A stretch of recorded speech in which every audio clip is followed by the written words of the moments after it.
Bonjour, donc je vais regarder avec vous le numéro 20 parce que c'est un numéro qui est quand même assez difficile. Alors, on vous dit qu'on se déplace vers le sommet d'un plan incliné. C'est pour ça que dans mon dessin ici, j'ai fait le mouvement vers le haut et qu'on s'en va à vitesse constante. La vitesse constante, c'est très important parce que ça nous dit qu'on ne va pas utiliser F égale ma parce que dans ce cas-ci, l'accélération est égale à 0. Donc, finalement, la somme des forces va être égale à 0.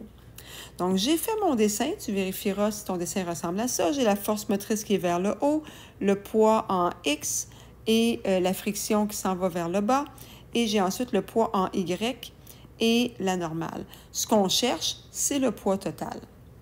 Donc, j'ai bâti ma première équation en disant que la somme des forces en X est égale à 0 et tout ça, c'est égal à force motrice plus poids de X plus F.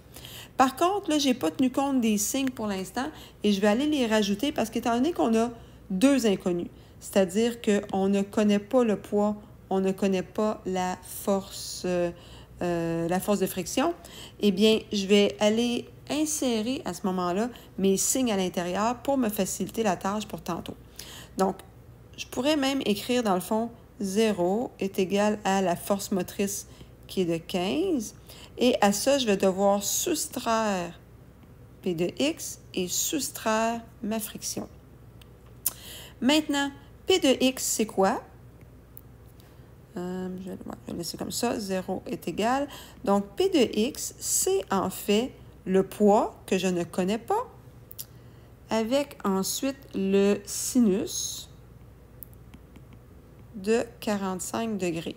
Donc, en faisant le poids multiplié par sinus de 45 degrés, ça va me donner mon P en X et moins la friction.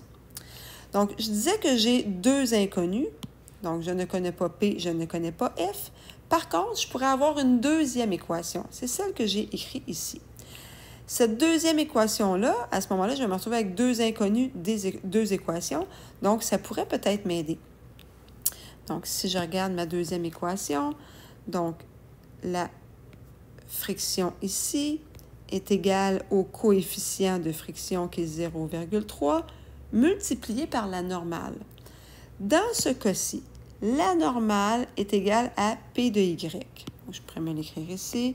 Ma normale est égale au poids en Y.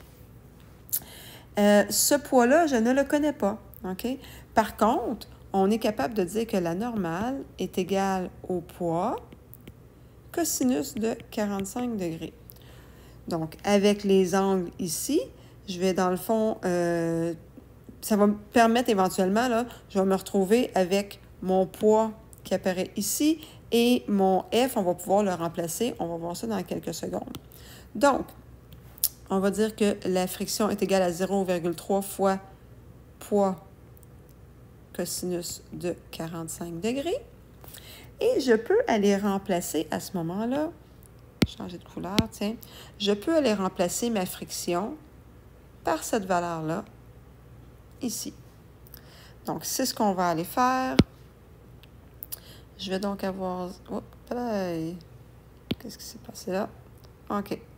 Je vais donc avoir 0 est égal à 15 moins P sin de 45 degrés moins 0,3 P cos de 45 degrés.